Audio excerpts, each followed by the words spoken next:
¿Qué tal? Hoy nos metemos de lleno en una de las controversias más intensas en el debate sobre el control de armas.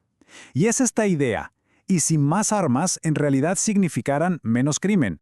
Miren, el origen de todo esto no fue una ley, no fue un evento trágico, fue un simple estudio académico, uno que, sin saberlo, estaba a punto de poner en jaque décadas de pensamiento convencional y desatar una reacción en cadena. Y esta fue la bomba, la conclusión central del estudio de John Lott. Decía, en pocas palabras, que permitir que la gente que cumple la ley porte armas ocultas no solo no aumentaba el peligro, sino que de hecho lo reducía. Una idea que iba totalmente en contra de lo que muchísima gente daba por sentado. Y esto nos lleva a la pregunta clave que vamos a explorar. ¿Qué pasa cuando una investigación choca de frente con una creencia tan arraigada? Porque esto en el fondo no es solo sobre armas y estadísticas, es sobre el choque entre los datos, la política y la opinión pública. Así que bueno, vamos a desmenuzarlo. Y fíjense, antes de que la comunidad académica tuviera tiempo de siquiera abrir el documento para ver los datos, la reacción política fue inmediata. Y el primer ataque no fue a la metodología, para nada. Fue a la idea en sí. Para entender esto, la cronología es clave. Miren esta cita de Susan Gleick, una defensora del control de armas. Esta fue su respuesta cuando le ofrecieron ver el estudio antes de que se publicara. O sea, un rechazo de plano a siquiera echarle un ojo. Esto nos muestra lo rápido que todo se politizó, ¿no?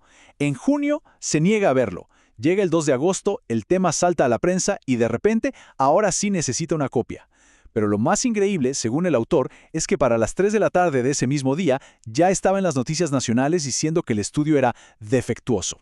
Aparentemente, sin siquiera haberlo recibido. Claro, como era difícil criticar el contenido sin tener el estudio en la mano, los opositores cambiaron de estrategia. El nuevo foco ya no eran los datos. Ahora, la cuestión era el dinero. ¿Quién financió esto? Y aquí tenemos el choque de trenes. Por un lado, la acusación. El estudio fue pagado por la industria de armas a través de la Fundación Olin, que, decían, estaba ligada al fabricante de municiones Winchester. Por otro lado, la respuesta del presidente de la fundación fue tajante. Lo llamó una calumnia indignante y negó cualquier tipo de conexión con la empresa.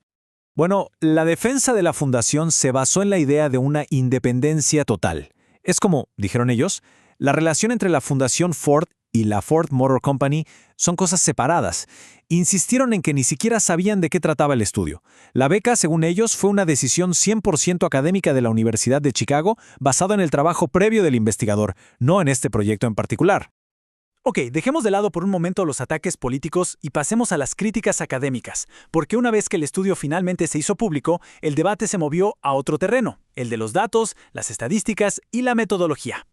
Y esta cita de Daniel Nagin, un académico muy respetado, nos da una idea del tono. Las objeciones no eran detallitos, eran un cuestionamiento a la raíz, a la validez de toda la investigación. La primera gran crítica académica fue básicamente que todo el resultado del estudio se sostenía por un solo estado, Florida. La acusación era que Florida era un caso tan raro, tan atípico, que si lo sacabas de la ecuación, ¡puf!, todo el efecto se venía abajo. Aquí es donde el debate se puso bien técnico. Los críticos decían, ojo, Florida es un caso especial por su historia criminal, como lo del Mariel, y por otras leyes de armas. Pero el autor fue respondiendo punto por punto. Dijo que sus resultados se mantenían incluso sin Florida, que el efecto del Mariel ya había desaparecido para cuando se aprobó la ley, y que su modelo ya tomaba en cuenta esas otras leyes. Un verdadero ping-pong estadístico. Ok, la siguiente crítica fue interesante. Se enfocó en algunos resultados un poco raros que arrojaba el modelo estadístico. Correlaciones que, a primera vista, parecían absurdas y que, según los críticos, sugerían que todo el modelo estaba mal hecho. Y aquí la cosa se pone fascinante. Un crítico señaló que el modelo encontraba una correlación entre más homicidios y la población de mujeres negras de entre 40 y 49 años, algo que, claro, suena ilógico. La respuesta del autor fue en esencia una clase sobre la diferencia entre correlación y causalidad.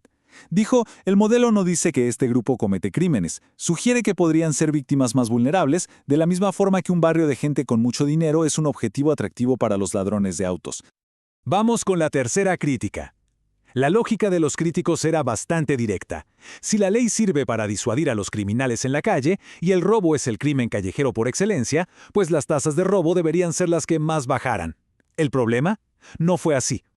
La respuesta del autor a esto se mete en los detalles.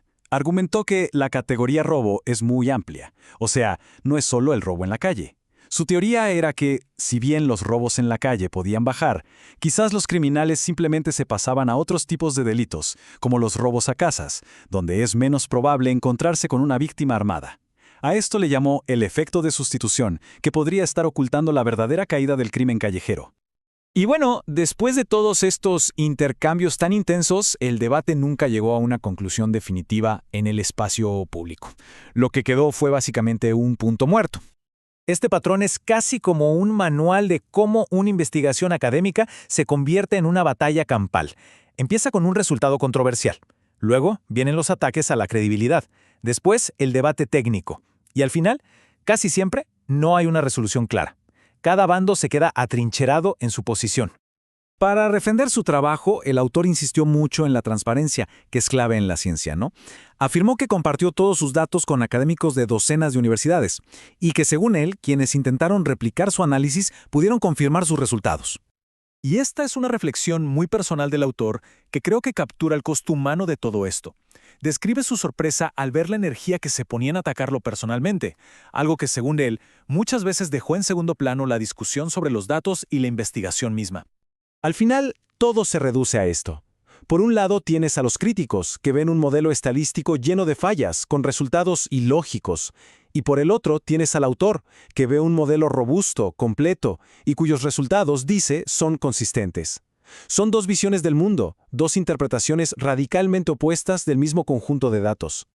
Con el tiempo, el autor notó un cambio muy sutil pero importante en la discusión. Según él, sus oponentes dejaron de decir que estas leyes aumentaban el crimen.